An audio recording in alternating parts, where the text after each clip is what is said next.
እንደ ሀገር አንድ ኮሞዲቲ ነው ቡና በኢትዮጵያ ቡና ኤክስፖርት ውስጥ ማለት ነው። በዚህ ልክ ስትመለከቱ እዚህ እዚህ ጋር እንደምታዩት ከአርሶ አደር ማሳ 5.8 ሚሊዮን አርሶ አደሮቻችን ናቸው በቡና ሴክተር ላይ ተሳትፎ ያሉት ማለት ነው። ቡናን የሚያርሱ ከ1 ሄክታር ከግማሽ ሄክታር በታች ማሳ ይዘው እየታገሉ ያሉት ቅድም በተባለው ልክ 5.8 ሚሊዮን አርሶ አደሮቻችን። ስለዚህ ይሄን ናይል አርሶ አደር እየተሳተፈ ያለበት ሀገር የትም ሀገር የለም ማለት ነው።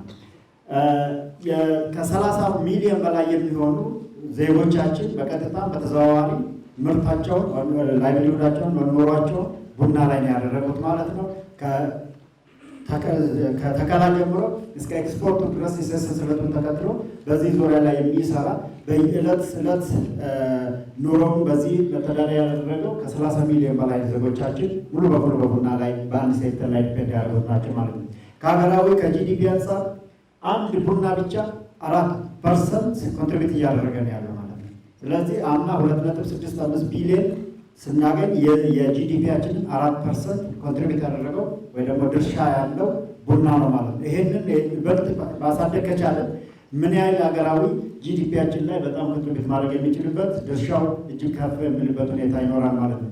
ከኤክስፖርት አንጻር ከግብርና ምርቶች ስንመለከት የግብርና ምርቶች ድርሻ ከግብርና ምርቶች ውስጥ ደግሞ 40% ቡና ነው ማለት ነው። ይሄንን ኤክስፖርት ስናደርግ ከግብርና ምርቶች 40% እና ከዛ በላይ እንደገናም ደግሞ ከኤክስፖርት የውጭ ምንዛሪ ግኝት አምናም ስትመለከቱ ከ35 እስከ 40% ድርሻ ያለው ቡና ነው ማለት ነው። ስለዚህ ይህንን ትልቅ ሀብት በእጃችን ላይ ይዘን ነገር ግን ስላልተጠቀምንበት በጣም የሚቆጭንና ከሌሎች ሀገራት አንጻር ራሳችንን ስንመለከት ብዙ መስራት ያለብን ደረጃ ላይ እንዳለን ነው የሚያሳየው ማለት ነው።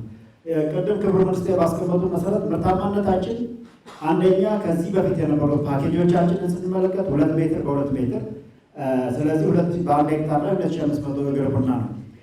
ይሄንን ስንመለከት በሰርቬይ ስናደርግ 2500 ሄክታር ማነው እግር ቡና በአንድ ሄክታር ላይ መገኘት አለበት።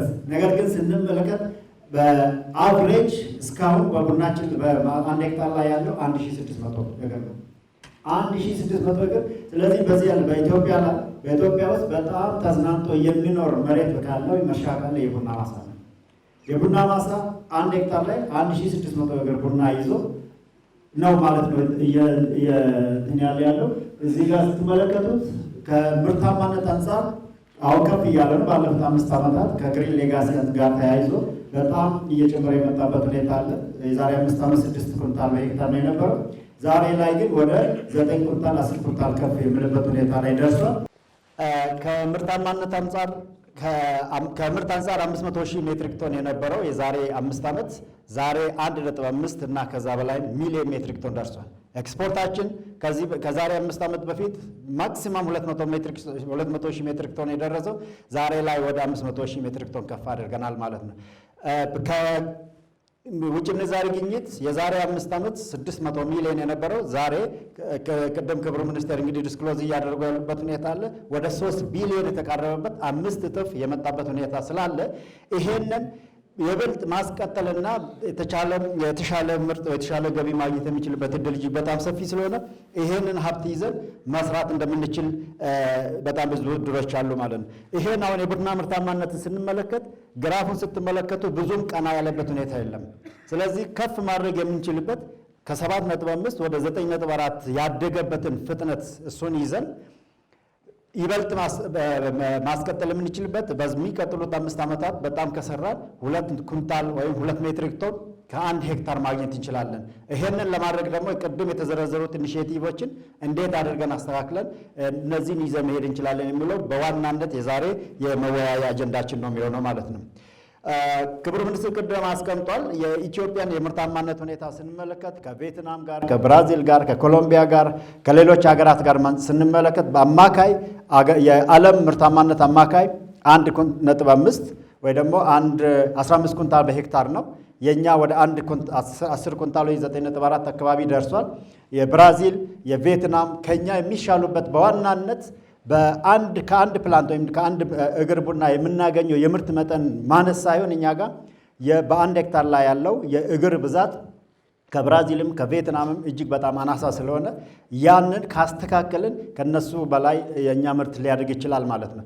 በእኛ ቅድም እንዳልኳችሁ በአንድ ሄክታር ላይ 1600 እስከ 2500 እግር ቡና ይዘን አንድ ሜትሪክ ቶን ማምጣት ከቻልን ያንን ወደ 4400 እና 5000 ከፍ ማድረግ ከቻልን ይሄንን በሁለትና በሶስት እጥፍ ማሳደግ እንችላለን ማለት ነው። ብራዚል ላይ 5000 እስከ 7000፣ ቪየትናምም ደግሞ 7000 እና ከዛ በላይ ነው በአንድ ሄክታር ላይ የሚያመርቱት። ያንን ይዘው ከኛ በዚህ ደረጃ ሊቆን የሚገኙትና ይሄንን እድል ወደ ራሳችን ካመጣን ከፍተኛ ምርት ማግኘት የምንችልበት እድል በጣም ሰፊ ነው ማለት ነው። ዋና ዋና ተግዳሮቶቻችን ምንድነው የነበሩት? በቡናው ሴክተር ላይ የነበሩት ተግዳሮቶቻችን ምንድናቸው? አንደኛ በ1974 የተለቀቁ ሳይሆን የተመረጡ ይሄ ሲቢዲ በተለይ የኮፊ ቤሪ ዲዚዝ በሽታ መቋቋም ይችላሉ የተባሉት ዝርያዎች ተመርጠው ወይም ሴሌክሽኖችን እነዛን ነው ይዘን ያለ ነው ማለት ነው። ምናልባት ብዙዎቻችሁ ማሳዎቻችሁ ላይ ታውቃላችሁ 74 1 74 10 74 1 58 የሚባሉት በ1974 ከሲቢዲ ሬዚስታንስ ሴሌክሽን የተገኙ ምርቶች ናቸው። ስለዚህ ፒውር ላይን የራሳቸው ያልተዳቀሉ ሃይብሪድ ያልሆኑ ነገር ግን የራሳቸው ምርት ብቻ ይዘው ያሉት እነዛ ምርቶች ይዘን እስከ ዛሬ እየሰራንባቸው ያለበት ሁኔታ አለ።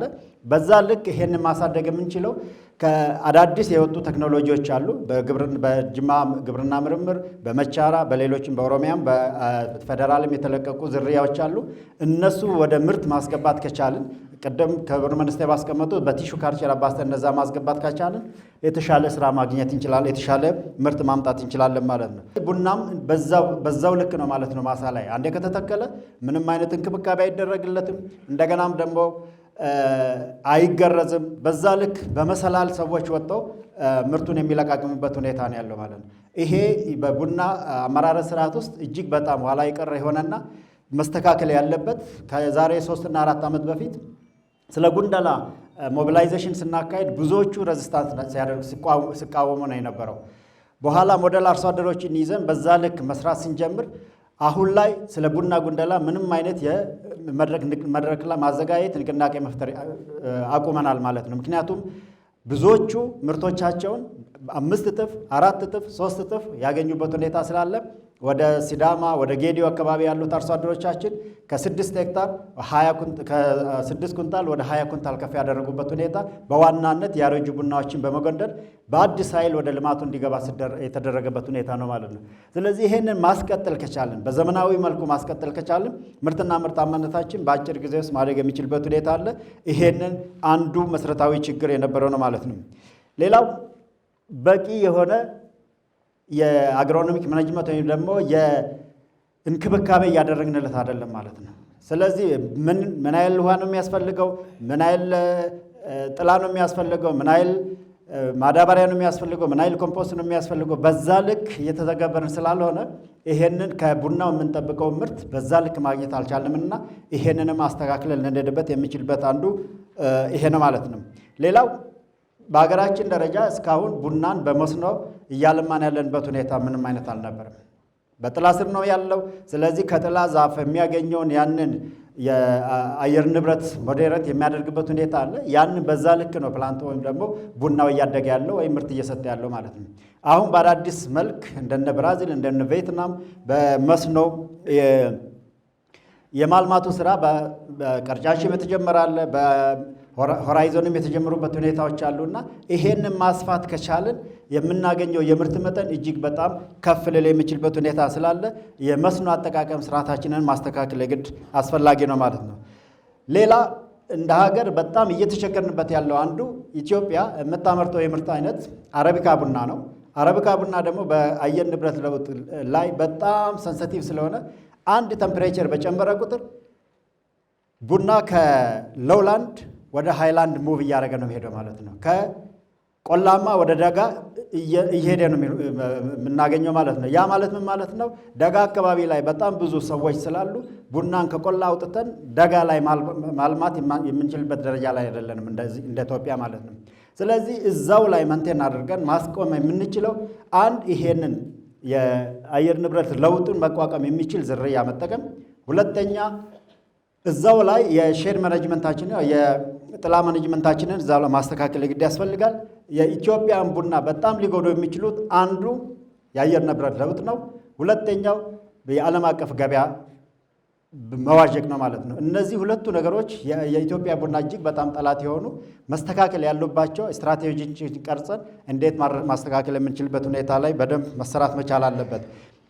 ሰሞኑን ራቦ ባንክ ያወጣው አንድ ምርምር አለ። ኢትዮጵያ ላለፉት 5-6 ዓመታት የተገበረች ያለችው ይሄ የግሪን ሌጋሲ ወይ የአረንጓዴ አሻራ ቡናዋን ከዚህ በፊት የነበረው ጥናት ምንድን ነው? በ2050 አሁን ዛሬ 2026 ላይ ነው ያለነው። ከዛሬ 25 ወይም 24 ዓመት በኋላ ኢትዮጵያ ውስጥ የሚመረት የቡና አይነት አይኖርም ተብሎ የተተነበየበት ሁኔታ አለ። ምክንያቱም የአየር ንብረት ለውጡ እየጨመረ በሄደበት ቁጥር ምቹ የሆኑ አካባቢዎች እየጠፉ ቡና ማምረት የማንችልበት ደረጃ ላይ የምንደርስበት እድል በጣም ሰፊ ነው የሚል ነገር ነው የነበረው ማለት ነው ጥናቱ። ራቦ ባንክ በቀደም ባወጣው የጥናቱ ውጤት ደግሞ ምንድን ነው ብለው ኢትዮጵያ አሁን ያላትን የሱቴቢሊቲ ላንድ ወይ ደግሞ ምቹ የሆነ ለቡና ምቹ የሆነ አካባቢዎችን ከዚህ በኋላ 3 እጥፍ ማሳደግ ትችላለች ይችላል። በሚቀጥሉት 20 ዓመታት በጣም ሊጎዱ የሚችሉት በአየር ንብረት ለውጥ በጣም ሊጎዱ የሚችሉት ብራዚል፣ ኮሎምቢያ፣ ቪየትናም ናቸው። ኢትዮጵያ ግን ፖዚቲቭሊ መጠቀም የሚችልበት እድል በጣም ሰፊ ነው ብሎ ስለ ግሪን ሌጋሲ ወይ ደግሞ ስለ አረንጓዴ አሻራ በጣም በግልጽ አድርጎ አስቀምጦታል ማለት ነው።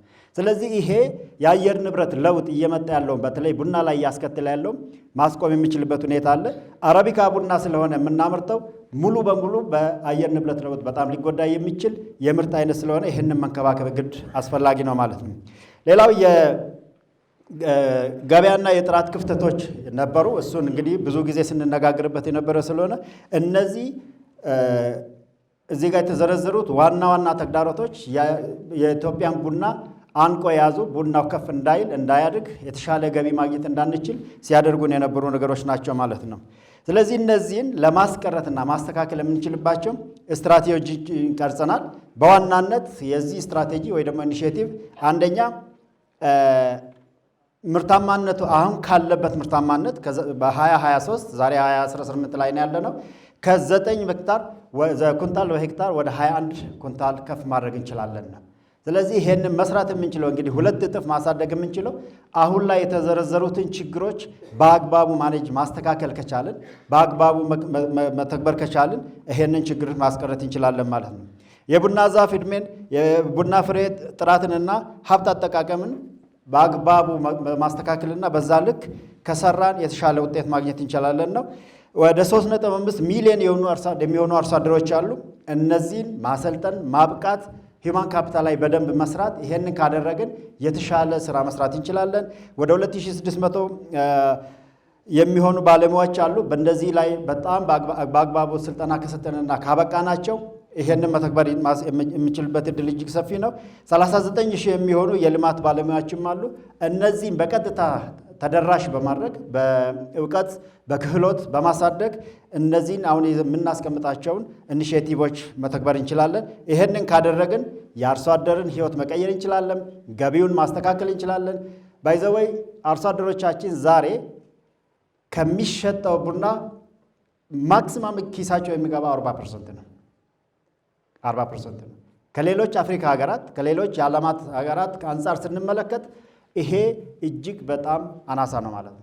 ይሄም ማስተካከል የምንችለው ወደ 70% 80% ማስገባት የምንችለው አንዱ የገበያ ሪፎርም ስርዓታችንን ማስተካከል፣ ሁለተኛ ምርትና ምርታማነት ላይ ሰፊ ስራ ከሰራ አርሶ አደሮቻችን ማግኘት የሚችሉት በኤፍኦቢ ከኤፍኦቢ ፕራይስ 40% ብቻ ነው። እሱ ወደ 80 እና 90% ማሳደግ እንችላለን ማለት ነው። ይሄ ኢኒሼቲቭ ይሄን አድረስ ማድረግ የሚችልበት እድል በጣም ሰፊ ነው። ምንድን ነው መስራት ያለብን?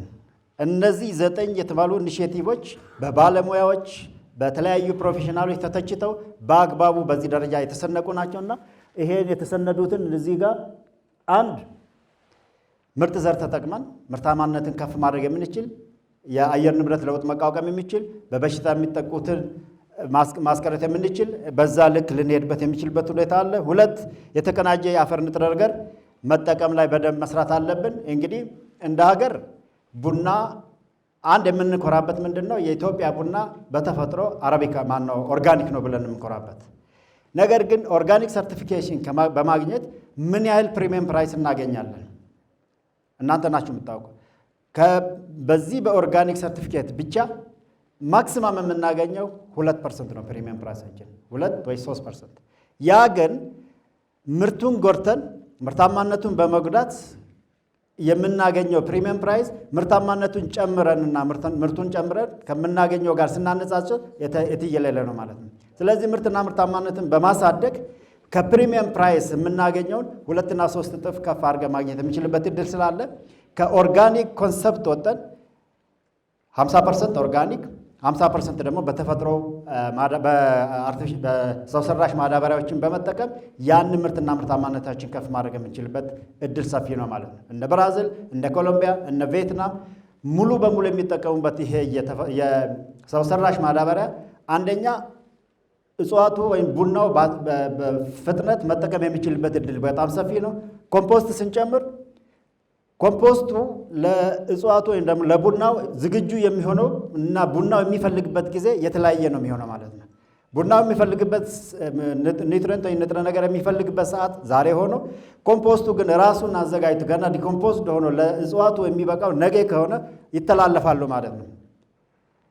ስለሚተላለፍ በዛ ልክ በአርቲፊሻል ፈርቲላይዘር ወይ ደግሞ ሰው ሰራሽ ማዳበሪያ ብንጨምርበት እጽዋቱ በሚፈልግበት ሰዓት ማግኘት የሚችልበት እድል እጅግ በጣም ሰፊ ነው።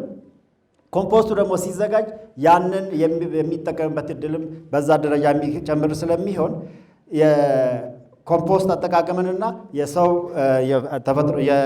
ሰራሽ ማዳበሪያ የምንጠቀምበትን እድል እጅግ በጣም ማስፋት እጅግ በጣም አስፈላጊ ነው። ከፈርቲላይዘር ማነው ከሰርቲፊኬሽን የምናገኘው እቺ 2 እና 3% ፕሪሚየም ፕራይስ ብቻ ይዘን መቀጠሉ የሚያዋጣ አይደለም ማለት ነው። ሌላው ቅድም እንደነገርኳችሁ የቡና ገረዛ ያረጁ ቡናዎችም እነ ብራዚል፣ እነ ቪየትናም፣ እነ ኮሎምቢያ በየ5 እና 6 ዓመቱ ነው የሚገርዙት ማለት ነው። ያንን በማድረግ በአዲስ ኃይል ወደ ልማቱ እንዲገባ ይደረጋል። ምርትና ምርታማነት 2 እና 3 እጥፍ እየጨመረ የሚሄድበት እድል እጅግ በጣም ሰፊ ነው። የእኛ ሀገር ቡና ግን 20 ዓመት፣ 25 ዓመት፣ 30 ዓመት በአንድ ማሳ ላይ ይቆያል። ይሄንን እሱንኑ ብቻ እየለቃቀምን ከአንድ እንጨት ቡና ወይም ከአንድ እግር ቡና 1 ኩንታል 1 ኪሎ ግራም እንኳን አናገኝም። በአማካይ ከ400 ግራም እስከ 600 ግራም ነው የምናገኘው። ይሄንን ይዘን ግን መቀጠል የምንችልበት እድል አናሳ ስለሆነ ይሄንን መቀየር የግድ አስፈላጊ ነው ማለት ነው። ሌላው ቅድም የተነሳው የቡና ጥላ ዛፍ በተፈጥሮው ቡና የተገኘው ከጥላ ዛፍ ስር ነው። ጥላ ዛፍ ስር ነው የተገኘው። ነገር ግን ቡና ጥላ ዛፍ ስር መሆኑ ቡናው እድሜው እንዲጨምር ቀስ ብሎ በጥራት ምርት እንዲሰጥ ሊያደርግ ይችላል። ነገር ግን ከምርታማነት አንጻር ስትመለከቱት እጅግ በጣም አናሳ ነው፣ የወረደ ነው ማለት ነው። ስለዚህ አንደኛ የጥላ ዛፍ ፐርሰንቴጁን ማስተካከል የግድ አስፈላጊ ነው። ምክንያቱም ከ60 ከ40% ከ50% በላይ ከሆነ ያጨልማል፣ ማግኘት የሚችለውን የፀሐይ ብርሃን አያገኝም። ስለዚህ ማዘጋጀት የሚችለው ይሄንን ምግብ በተለይ ደግሞ ፍሬ ሲያፈራ አበባ ሲያብብ በዛ ልክ ምርቱ ማቅረብ ስለማይችል የሚቸገርበት ደረጃ በጣም ከፍተኛ ስለሆነ እሱን ወደ 30% ወደ 40% ማውረድ እጅግ በጣም አስፈላጊ ነው።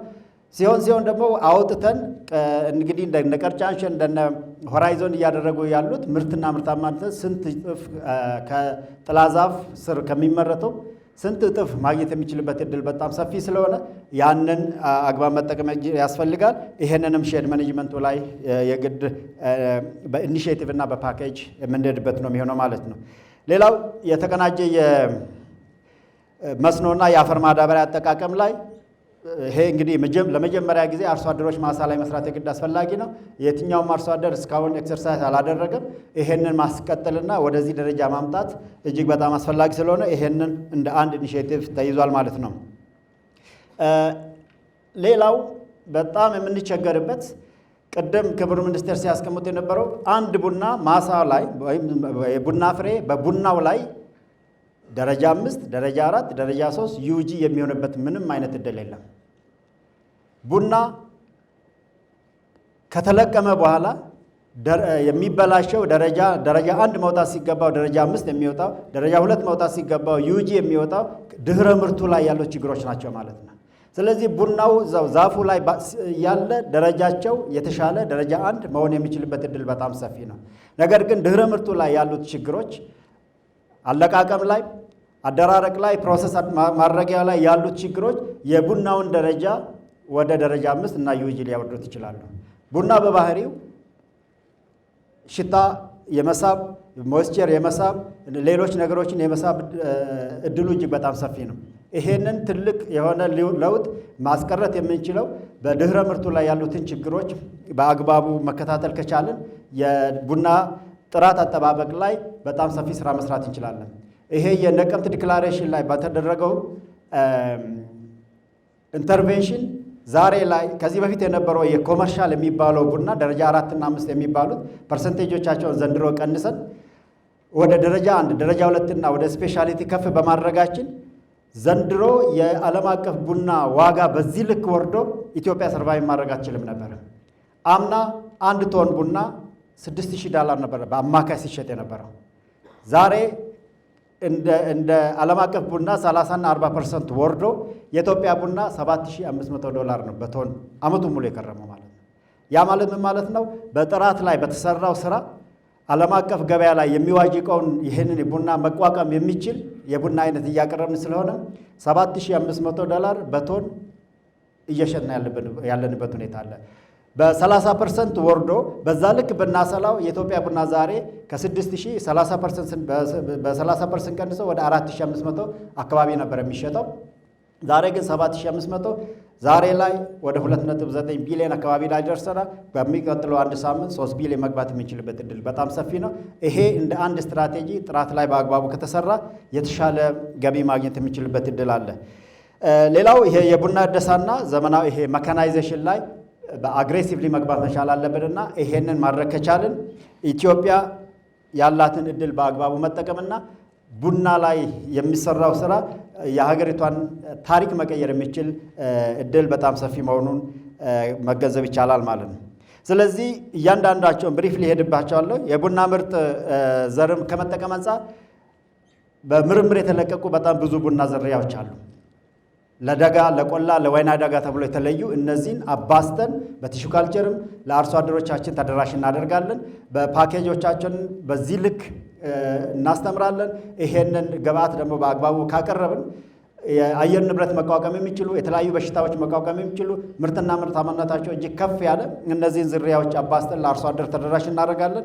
በዚህ ልክ ደግሞ ምርቱ 2 እና 3 እጥፍ ሊያድግ ይችላል። ስለዚህ አየር ንብረት ለውጥን መቋቋም የሚችል ከፍተኛ ምርትና ምርታማነት ያህል ማሳደግ የሚችሉ እንደገናም ደግሞ የተሻለ ጥራት መስጠት የሚችሉ ቡናዎችን ይዘን ወይ ደግሞ አሁን ላይ ያሉ ቡናዎችን በዛ ልክ መቀየር የግድ አስፈላጊ ነው ማለት ነው።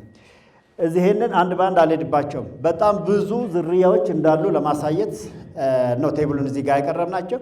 እነዚህ ዝርያዎች ባይዘወይ የኢትዮጵያ ቡና አንዱ ቡና ለወይና ደጋ፣ አንደኛው ለደጋ፣ ሌላኛው ለቆላ በዛ ልክ ነው ራሳቸውን አጀስት የሚያደርጉ። ስለዚህ አግሮኢኮሎጂ በአየር ንብረት ለውጥ እንደገናም ደግሞ በክላይሜት አንጻር ራሳቸውን አጀስት የሚያደርጉ የቡና አይነቶች ስላሉን እነዚህም ቡናዎች ወስደን በአግባቡ ከተጠቀምንበት አባስተን ለአርሶ አደሮቻችን ተደራሽ ካደረግን ምርትና ምርታማነትን ማሳደግ የምንችልበት ሁኔታዎች አሉ። ለሞቃታማ እንደገናም ደግሞ ለወይና ደጋ፣ ለደጋ የሚባሉ ዝርያዎች በአግባቡ የተለዩበት ያንን አባስተን በቦታው በየቦታዎቻቸው ማምረት የምንችልበትን እድል እናሰፋለን ማለት ነው። ስለዚህ ይህ ሁሉ ዝርያ በእጃችን ያሉ ዝርያዎች ናቸው። ሁለተኛ የተቀናጀ አፈር ንጥረት ነገር ቅድም እንዳልኳችሁ ኮምፖስት መጠቀም፣ ቨርሚ ኮምፖስት መጠቀም ለአፈሩ እንዳይሸረሸር የራሱን ተፈጥሯዊ ባህሪ ይዞ እንዲቆይ ያደርጋል። ነገር ግን ቅድም እንዳልኳችሁ ፍየል ወዲያ ቅዝምዝ ወዲህ እንዳይሆንብን እጽዋቱ የሚፈልግበት ንጥረ ነገር የሚፈልግበት ዛሬ ሆኖ ኮምፖስቱ የሚዘጋጀው ለነገ ከሆነ ስለሚተላለፍ ያንን ክፍተት በሰው ሰራሽ ማዳበሪያ ማምላት የሚችልበት እድል አለ። ስለዚህ ዳፕ ወይም ደግሞ ዩሪያ ያንንም ተጠቅመን ይሄ የተፈጥሮ ማዳበሪያውን በዛ ልክ ኮምፐንሴት ማድረግ የሚችልበት እድል ሰፊ ስለሆነ 50% ማዳበሪያ 50% ደግሞ ኮምፖስት ወይም ቨርሚ ኮምፖስት በመጠቀም ለውጥ ማምጣት እንችላለን እና እነዚህን ፓኬጆች ግን አንድ በአንድ ናይትሮጂን ምን ያህል ያስፈልገዋል፣ ፎስፈረስ ምን ያህል ያስፈልገዋል፣ ፖታሽየም ምን ያህል ያስፈልገዋል፣ በዛ ልክ በምርምር የሚወጡ ዝርያ ጥናቶች ስለሚኖሩ ሪኮሜንዴሽኖች ያንን ወስደን በዛ ልክ እናዘጋጃለን ማለት ነው። ሶ ከኮምፖስት እና ከቨርሚ ኮምፖስት ወጣ ብለን የአርቲፊሻል ፈርቲላይዘሮችን መጠቀም የምንችልበትን እድል ማስፋት አንዱ ነው ማለት ነው። ሌላኛው እንክብካቤው ላይ በጣም ሰፊ ስራዎች ናቸው መሰራት ያለባቸው። ቀደም እንዳልኩኝ የቡና አንዴ ከተተከለ ዞር ብለን የምናይበት እድል ብዙም ስለሌለ የሚሰጠንን ይሰጠናል። በ2 ዓመት ጊዜ ውስጥ ነው እንግዲህ ቡና የሚሰጠው። በባህሪው ግን ቡና በየዓመቱ መስጠት የሚችልበት እድል በጣም ሰፊ ነው። አንደኛ አበባው ላይ ያለው ማኔጅመንት በማስተካከል፣ ሁለተኛ በአበባ ጊዜ በሚፈልግበት በጣም ብዙ ውሃና በጣም ብዙ ንጥረ ነገር ስለሚፈልግ በወቅቱ በሚፈልግበት ሰዓት ላይ የሚያስፈልገውን ነገር በአግባቡ ከሰጠ ነው ከዓመት ዓመት ምርት መስጠት ስለሚችል እዚህም ላይ በደንብ የሚሰራበት ሁኔታ አለ። ይሄንንም በዝርዝር እንዴት እንሄድበታለን የሚል በአግባቡ የተሰነደበት ሁኔታ ስላለ ይሄንንም እንጠቀማለን ማለት ነው። የቡና ገረዛና የተሟላ እንክብካቤ ስራዎችን በማካሄድ ለተሻለ የተክል ቅልጥፍናና ለአንድ ተክል ከ2 እስከ 4 ግንዶች መጠቀም። ሌላው ኢትዮጵያ ውስጥ ያልተለመደ እንደ አዲስ ኢኒሼቲቭ እያመጣን ያለ ነው። አንድ ተክል አንድ እግር ቡና አንድ ተክል አንድ ስቴም ብቻ ነው የሚለው አንድ ስቴም ብቻ ነው ያለው ማለት ነው። ያንን ግን ወደ 2 ወይም ወደ 3 ግንድ እንዲያድግ ካደረግን ከአንድ እግር ቡና 2 ግንዶች ይኖራሉ። በዛ ልክ ምርትም በዛው ልክ ደብል ሊሆን ይችላል ማለት ነው። ብዙ ጊዜ ምንድን ነው የምናደርገው? ይሄ ሚቀሳ የሚባለው ነገር አለ። ሚቀሳው ምንድን አንድ እግር ቡና ብቻ በማስቀረት ወይም ደግሞ አንድ ግንድ ብቻ በማስቀረት ሌላውን መቅሰን የምናወጣበት ሁኔታ ነው ያለው። ስለዚህ ያንን አስቀርተን 2 ወይም 3 ግንድ ይዞ መውጣት የሚችልበትን እድል ካመጣን አትሊስት ምርታማነታችንን በ2 እና በ3 ማሳደግ ስለምንችል አንዱ እንደ አዲስ ኢኒሼቲቭ ወስደን የምንሄደው የምናስቀጥለው ይሄንን ነው ማለት ነው። ሶስተኛው ቅድም እንዳልኳችሁ የጥላ ዛፍ መጠንን ወይም ፐርሰንቴጅን ማስተካከል ከተቻለ አውጥተን ምርትና ምርታማነቱ እንዲጨምር በአርቲፊሻል ፈርቲላይዘር እና በኮምፖስት ሰፖርት በማድረግ ወይም በመደገፍ እንደገናም ደግሞ በመስኖ በመደገፍ ምርትና ምርታማነቱ ከፍ እንዲል ማድረግ እንችላለን። ካልሆነ ደግሞ እዛው ስር የጥላ ፐርሰንቴጁን ማስተካከልና በቂ ብርሃን እንዲያገኝ በቂ አየር ሰርኩሌሽን እንዲያገኝ በማድረግ ማስተካከል የሚቻልበት ሁኔታ ስላለ አሁን ላይ በጣም ሪከመንድ የሚደረገው አንድ ጥላ ዛፍ ፐርሰንቴጁ ከ30 እስከ 40% መብለጥ የለበትም የሚል ጥናት ነው ወጣው። ይሄንን ወስደን በዚህ ልክ መተግበር ግድ አስፈላጊ ነው ማለት ነው። ይሄ የተቀናጀ የተባይ በሽታ መከላከል ላይ ቡናዎቻችን ቅድም እንዳልኩኝ አረቢካ ቡና ነው የምናመርተው። አረቢካ ቡና በአየር ንብረት ለውጥም በተባይም በሌሎችም በጣም የሚጠቃ የቡና አይነት ነው። በተለይ ሊፍ ረስት፣ እንደገና ኮፊ ቤሪ ዲዚዝ፣ ቦረሮች፣ ቢን ቦረሮች አሉና እነዚህ ማስተካከል የምንችላቸው አንድ የሼዱን መጠን ቅድም እንዳልኩ የጥላውን መጠን ማስተካከል የግድ ያስፈልጋል። እንደገናም ደግሞ ይህንን መቋቋም የሚችሉ ዝርያዎችንን በመቀየር ወይም በመትከል ይህንን ማስተካከል የምንችልበት ሁኔታ ስላለ እዚህም ላይ በምርምር ወይም ደግሞ በዶኩመንቱ ላይ በጣም በስፋት ተቀምጧል። ይህንን በመተግበር አርሶ አደሮቻችን ይህንን አውቀው መተግበር የሚችሉበትን አንዱ የተቀናጀ ተባይና በሽታ መከላከል ፓኬጅ ነው። ይህንንም የምናስቀጥል ነው የሚሆነው ማለት ነው። እንደ አዲስ እንግዲህ በአርሶ አደር ማሳ ላይ ኤክሰርሳይዝ የምናደርገው ቡናን በመስኖ የማልማት ስራ፣ ስንዴ ላይ ሌሎችም ላይ በጣም በመስኖ የሚሰሩ ስራዎች አሉ። ያንኑ ተሞክሮ ወደ ቡና በማምጣት በቡና መቼ ነው ውሃ የሚፈልገው፣ መቼ ምን ያህል ውሃ ነው በቀን ማግኘት ያለበት፣ እንዴት ነው ውሃ ደግሞ የምናቀርበው፣ በዛ ልክ ውሃ በአግባቡ ማግኘት የሚችልበት በመስኖ የተደገፈ የቡና አመራረት ስርዓትን ማስፋት አስፈላጊ ስለሆነ አርሶ አደሮቻችን እንግዲህ በእጃቸው ያለው ፓምፕ አለ። ሌሎች ተጨማሪ ፓምፖችም የሚጨምሩበት ሁኔታዎች ይኖራሉ። ያንን ወስደን እንደ አዲስ ኢኒሼቲቭ በመስኖ እያለማን ዓመቱን ሙሉ ምርት መስጠት የሚችልበትን እድል ማስፋት ይቻላል።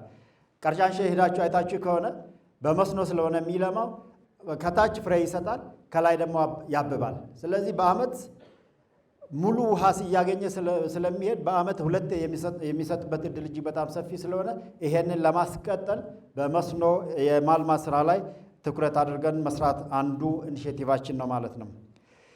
ስለዚህ በመስኖ ስናደርግ የአየር ንብረት መቋቋም የሚችሉ ለቡና ምርትና ምርታማነት እድገት ጥራትን ማሻሻል የሚችልበት የደጋፊ መስኖ አጠቃቀምን ማሳደግና ለዚህ ደግሞ ዘርዘር ያለ የአተገባበር ስርዓት ተቀርጾለታል።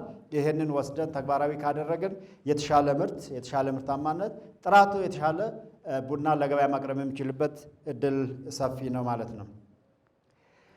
በመቀጠል ይሄ እንግዲህ እያንዳንዱ ቡና በመስኖ ሲለማ የተገኙ ውጤቶች አሉ። እዛ ጋር በዛ ሳይድ ብትመለከቱ አንዳንዱ የተለያየ የመስኖ አጠቃቀም ስርዓቶች አሉ። እነዛን በኋላ በስፋት እያንዳንዱ ስልጠና ላይ የምንሄድበት ነው የሚሆነው። የስፕሪንክለር አለ፣ የሰርፌስ አለ፣ የሌሎችም አይነቶች እንትኖች አሉ። በዛ ልክ የምናያቸው በተለይ አሁን ላይ አርሶ አደሮቻችን በለመዱት የውሃ የመስኖ አጠቃቀም ስርዓት ያንን ወስደን ሌሎች የተሻሉ የመስኖ አጠቃቀም ስርዓቶች ካሉ ደግሞ እነሱን እያሰፋን የምንሄድበት ነው የሚሆነው። ነገር ግን መስኖ በመጠቀም ምርትና ምርታማነት ስንት እጥፍ እንደጨመረ የሚያሳዩ በጣም ብዙ ምርምሮች አሉና ያንን ማስቀጠል፣ ያንን ወደ ተግባር መቀየር አስፈላጊ ነው ማለት ነው። ይህንን ስናደርግ እድሎች አሉ፣ በጣም ብዙ እድሎች አሉ። ስጋቶቻቸውን ደግሞ አሉ። እነዚህ ስጋቶችን ደግሞ በአግባቡ አስተካክለን የምንሄድበት ሁኔታ አለ። ነገር ግን በመስኖ እነ ብራዚል እነ ቬትናም የሚጠቀሙበትን የቡና አመራረት ስርዓት ብራዚል እና ቬትናም ውሃ ከሰርፌስ ወስዳ ስፕሪንክለር በመጠቀም ነው ምርት የምታመርተው ማለት ነው። አፈር ከሌላ ቦታ አምጥቶ ነው የሚጠቀሙት። እኛ በእጃችን ላይ አለ፣ በተፈጥሮ የተሰጠናለ፣ በጸጋ የተሰጠናለ። እነዚህን ወስደን ማስተካከልና መጠቀም ሲገባን እስካሁን መተኛታችን እንግዲህ እንደ ቁጭት ዛሬ ይዛችሁ እንድትሄዱ ነው የምንፈልገውና ይህንን ማስተካከል ከቻልን የተሻለ ምርታማነት ማግኘት እንችላለን ማለት ነው። ምናልባት እንደ አንድ ኢኒሼቲቭ የምናስቀምጠው ቅድም እንዳልኳችሁ በሁለት ጊዜ በቀን በዓመት ሁለቴ ማበብ እንዲችልና ሁለቴ ቡና ፍሬ መስጠት እንዲችል ማድረግ ይቻላል። አንደኛ እንግዲህ ቡና አበባ የሚያብበው አበባ የሚሰጠው የተወሰነች ድራይ ስፔል አለው። የተወሰነ ጊዜ ውሃ እንዳያገኝ በማድረግ ኢኒሼት ማድረግ ይቻላል። በዶቹ ወደ አበባ እንዲቀየሩ የሚደረግበት ሁኔታ አለ። ይሄንን በአግባቡ ተጠቅመን ግማሹ ፓርት አበባ እንዲያብብ፣ ግማሹ ደግሞ ፍሬ እንዲይዝ እንደገና በዛ ሳይክል አድርገን መጠቀም የሚችልበት ስራ ስላለ ይሄንንም በኢኒሼቲቫችን ውስጥ አንዱ ነው። ይሄንን ወደ ተግባር የምናስገባ ነው የሚሆነው ማለት ነው። ስለዚህ በዓመት ሁለት ጊዜ ማምረት የሚቻልበት በተወሰነ መልኩ የተወሰነ ቅርንጫፍ አበባ እንዲያብብ የተወሰነ ቅርንጫፍ ደግሞ ምርት እንዲይዝ በማድረግ ሁለቴ በዓመት ማምረት የሚቻልበት ሁኔታ አለ። 9 ኩንታል እንኳን ቢሰጠን ሁለቴ ማምረት ከቻልን 18 20 ኩንታል ማግኘት እንችላለንና በዛ ልክ የምንሄድበት ነው የሚሆነው ማለት ነው። ብዙ የመስኖ አጠቃቀም ስርዓቶች አሉ። ቀለል ካለ እናንተ አርሶ አደሮቻችን የሚያውቁትን ያንኑ ወስደን ወደ ዘመናዊ የመስኖ አቀራረብ ስርዓት በማድረግ በዛ ልክ ነው የምንቀጥለው። ባንዴ ሶፊስቲኬትድ የሆነና መጠቀም የማንችላቸውን የመስኖ አጠቃቀም ስርዓት ውስጥ አንገባም። ይሄ በቀጥታ ከዚህ ከፌሮ ኢሪጌሽን አርሶ አደሮቻችን የሚያውቁትን በዚህ ልክ የምንጠቀምበት ነው የሚሆነው። ሌሎች እንደ ስፕሪንክለር አይነት የመስኖ አጠቃቀም ስርዓቶች አሉ። ቀስ በቀስ እያደገን በሄድን ቁጥር ቀስ በቀስ እየለመድን በሄድን ቁጥር ጥቅሙንም እያየን በሄድን ቁጥር የምንቀይራቸው ነው የሚሆነው። ነገር ግን ቀለል ካለ የመስኖ አጠቃቀም ስርዓት ተነስተን የምንሰራው ነው የሚሆነው ማለት ነው። አሁን ላይ ያሉት እንደ ቀርጫንሸም እንደ ሌሎችም እንደ ሆራይዞንም የሚጠቀሙት የድሪፕ ኢሪጌሽን ሲስተም ይሄንን ነው የሚመስለው። በቱቦ ለእያንዳንዱ ቡና እግር ስር የሚያስፈልገውን ማዳበሪያ የሚያስፈልገውን ውሃ በሰዓቱ ማግኘት የሚችልበት ስርዓት መፍታት ይቻላል። ይሄ ሞር ሶፊስቲኬትድ ስለሚሆን ቅድም መጀመሪያ ላይ ባሳየዋችሁ ልክ አርሶ አደሮቻችን በዛ ልክ ወደ ስራ እንዲገቡ የምናደርግ ነው የሚሆነው ማለት ነው። ስለዚህ ይሄንን በማድረግ ምርትና ምርታማነትን ማሳደግ እንችላለን። ቀጥሎ 8ኛው የቡና ጥራት አጠባበቅ ላይ ነው። እዛ ላይ በደንብ ከዚህ በፊትም የዛሬ 2 እና 3 ዓመት በአግባቡ የሰራንበት ሁኔታ አለ። የጥራት አጠባበቅ ስርዓት ላይ ከቡና ለቀማ ጀምሮ ድህረ ምርቱ ላይ ያሉት ሂደቶችን እንዴት አስተካክለን የተሻለ ገበያ ሊያገኝ የሚችል የተሻለ ጥራት ለዓለም ገበያ ማቅረብ እንችላለን የሚለው በአግባቡ ከዚህ በፊት ስንሰራባቸው የነበሩ ስለሆነ እነሱን በአግባቡ ተጠቅመን ካፒታላይዝ በማድረግ ወደ ተሻለ ደረጃ ማድረስ እንችላለን እና በጣም ብዙ ምክር ሀሳቦች አሉ። አለቃቀም ላይ ከተለቀመ በኋላ ደግሞ እንዴት ማድረግ እንደሚቻል፣ የት እንደሚደርግ፣ እንዴት እንደሚደርግ፣ ከዛ ፕሮሰስ ማድረግ የሚቻልበት እንዴት እንደሚጓጓዝ ይሄ ሁሉ በአግባቡ የተሰነደበት ሁኔታ ስላለ ያንን እንጠቀማለን። ዘንድሮ ከዓለም አቀፍ የቡና ዋጋ በዚህ ከወደቀው የዓለም አቀፍ የቡና ዋጋ ኢትዮጵያ ያመለጠችበት በዋናነት ይሄንን በዚህ ላይ ኢንቨስት በማድረጋችን ነው።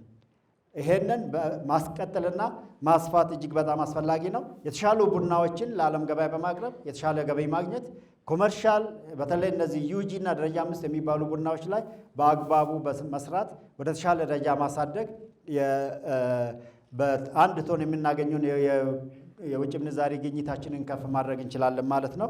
ይሄ ያው የተጀመረ ስራ ስለሆነ አጠናክረን የምንቀጥለው ነው የሚሆነው ማለት ነው። ስለዚህ በተለይ እነዚህ ላይ ከሰራን ሌላው ይሄ መካናይዜሽን ስራ በጣም ብዙ ኢኒሼቲቮች አሉ። በጣም ብዙ ፍላጎቶች አሉ። የተጀመሩ ጅምር ስራዎች አሉ። ኦሮሚያ ቅድም ክቡር ሚኒስቴር እንዳሉት ያቀረበው በመካናይዜሽን ማምረት የሚቻልበት ሁኔታ መሬቶችን ያቀረቡበት ሁኔታዎች አሉ። አፈጻጸሙ ላይ እስከ ታች ድረስ ተወርዶ ያሉትን ክፍተቶች አረመን በዛ ልክ መሄድ ግድ አስፈላጊ ነው። ከ100,000 ሄክታር በላይ አዘጋጅቷል። ያንን በመካናይዝድ በሆነ መልኩ በዘመናዊ መልኩ በቴክኖሎጂ ማምረት ከቻልን ምርትና ምርታማነታችን በአጭር ጊዜ ውስጥ 2-3 እጥፍ ሊያድግ ይችላል። ስለዚህ አዲስ የሚለሙት ላይ በነባር ቡና ማሳ ላይ ቅድም እንዳልኩኝ 2500 እግር ቡና ብቻ ይዘን ለዛውም 2500 ሳይዝ በአማካይ 1600 አካባቢ ነው ያለው ወደ 4400 ከፍ በማድረግ ምርታችንን 2 እጥፍ 3 እጥፍ ማሳደግ እንችላለን። ያረጁ ቡናዎችን በማድረስ ኮንቲኒየስሊ በዚህ ላይ የተገኙ ውጤቶች አሉ። እነሱንም ካፒታላይዝ እያደረግን እንሄዳለን። ይሄን በማድረግ የቡና ልማትና ምርትና ምርታማነት ልማታችንን ማዘመን፣ የተሻለ ገቢ ማግኘት ለአርሶ አደሮቻችን ከዚህ በፊት ሲያገኙ የነበረው የኤፍኦቢ 40%፣ 80 እና 90% ላይ ማድረስ የሚቻልበት እድል በጣም ሰፊ ነው።